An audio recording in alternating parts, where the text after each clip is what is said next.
That's fine, huh? Syrup. Not syrup. It's still good. Sugar.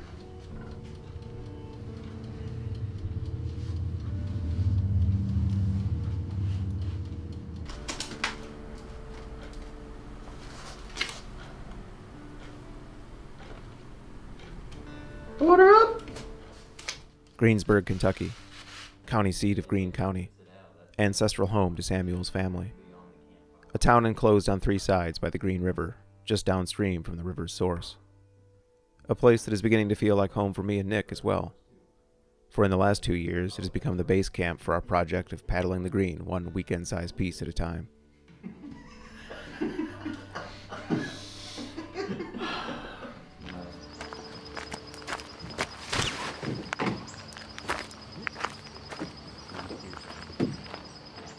We left off last year at Russel Ford, and so that's where we began this day. Over the next 2 days, we would paddle 18 miles on our way to Glenview Road, stopping halfway through to camp on a gravel bar.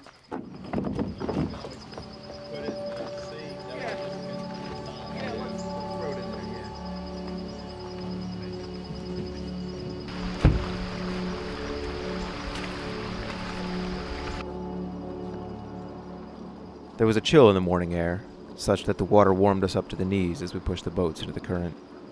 Nick and I shared the canoe. Samuel took the kayak. We were 20 miles downstream from where we began last time, and a month further into the year. The electric buzz of cicadas was gone. The breeze carried the smell of dry leaves and of cornfields ripe for the harvest. The sunshine was more balm than bludgeon. Harbingers of autumn, all.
We took our lunch on a beach glittering with mussel shells.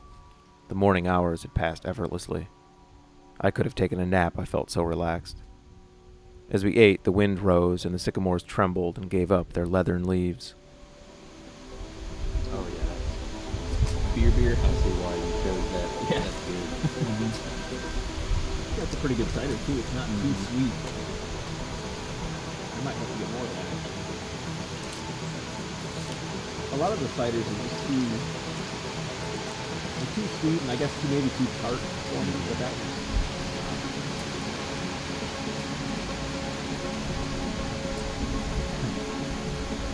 You get some leaves for it,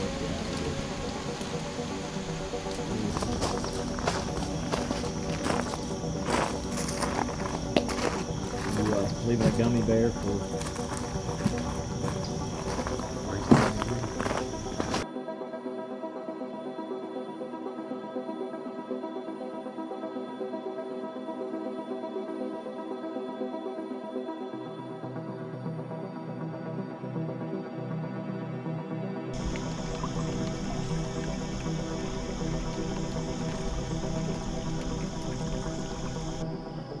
The Green River was not named for the color of its water, but perhaps it should have been.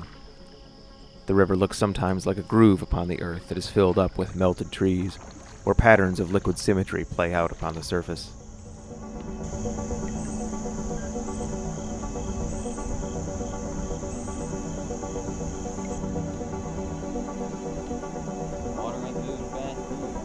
No.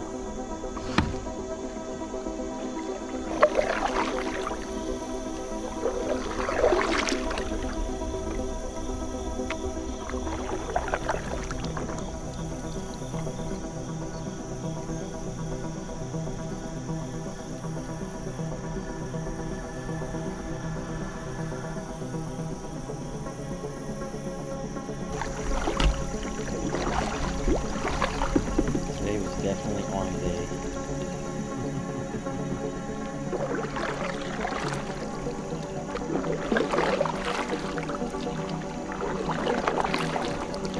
We get a lot of leg days, so Yeah.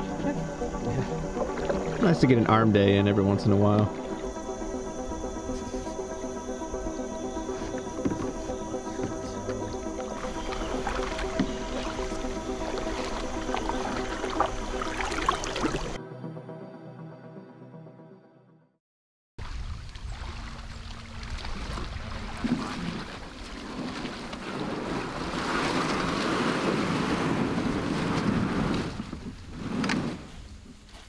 Somewhere past the halfway point of our trip, we found a place to camp.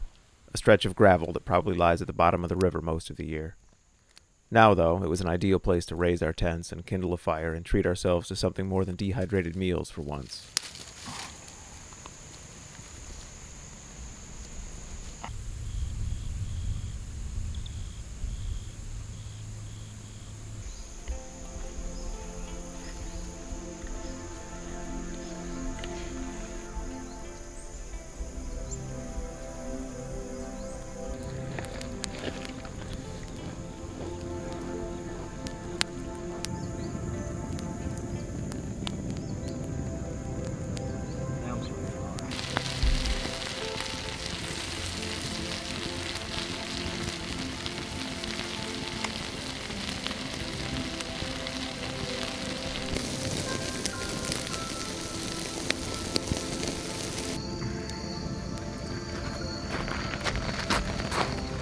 This meal weighs like 5 pounds.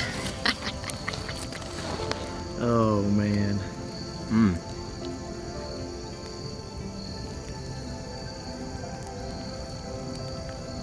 Boys, that was good dinner. Oh man, the steak is cooked really well actually.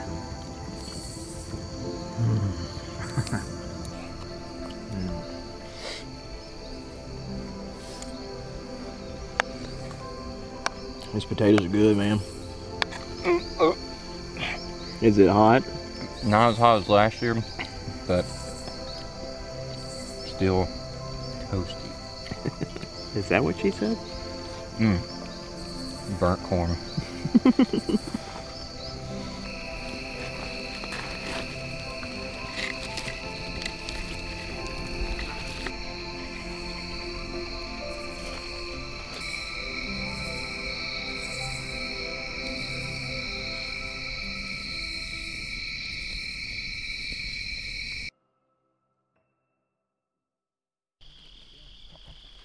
I awoke to a rain-dappled rainfly and the crunch of footsteps on gravel. We were no longer alone.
Then Samuel brought out his fishing rod and tied on a fly, and we took turns fly fishing.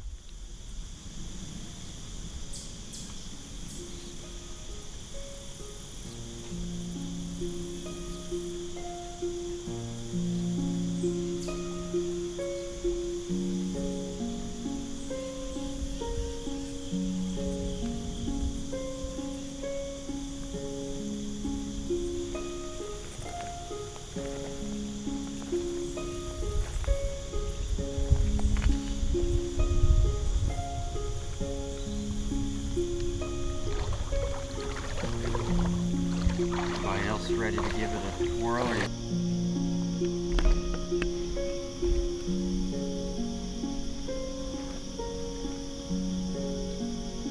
Minnows again.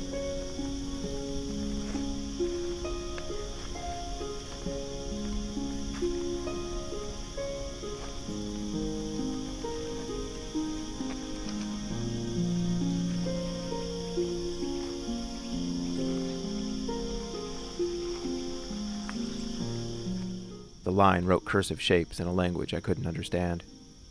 It was very different from the worm and bobber fishing that I'm used to. I had no idea what I was doing, but there was something appealing in its embodied nature, in the tensing and relaxing of muscles, in the full-body effort of it, from the small adjustments of the feet to the full extension of the arm, in moving like an insect and thinking like a fish. Maybe I couldn't understand the language, but I could see the beauty of it.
It was a warmer day and a sunnier one. Insects whispered in the weedy margins. A blue heron moved dinosaur-like over the water. We talked about how long it might take to eventually paddle the entire 384 miles of the Green River, through the rapids and locks of its western waters until it spills out into the Ohio.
Hello there.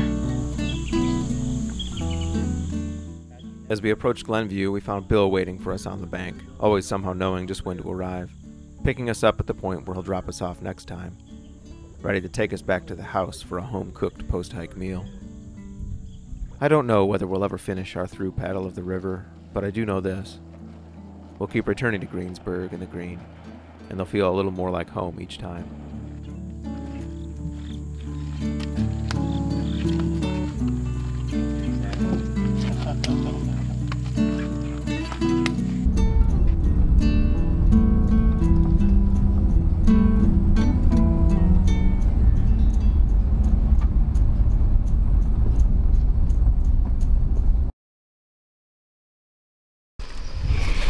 Yeah, I got Billy Bob.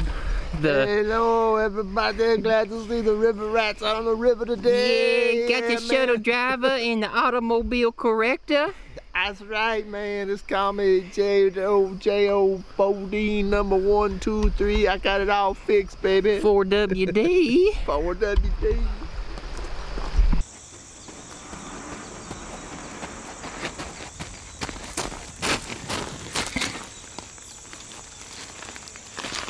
Surf's up, dude.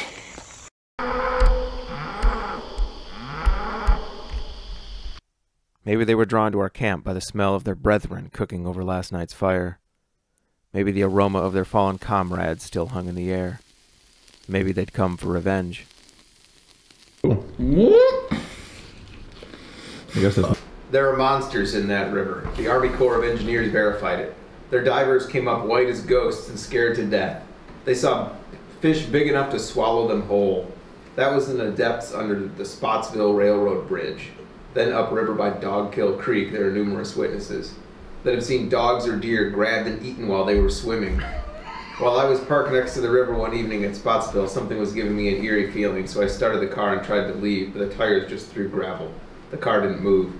Then all of a sudden the car lunged ahead like something let go of it. I don't think it was the Sasquatch that had also been seen in the area several times. By the way, there is a hole under the Spotsville Railroad Bridge that is 700 feet deep.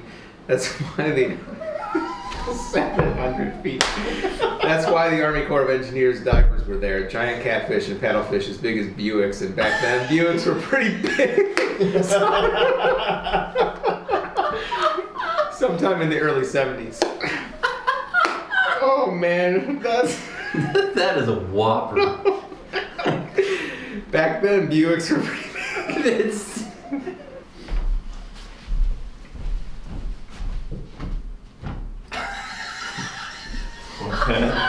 What did you do? I'm making art.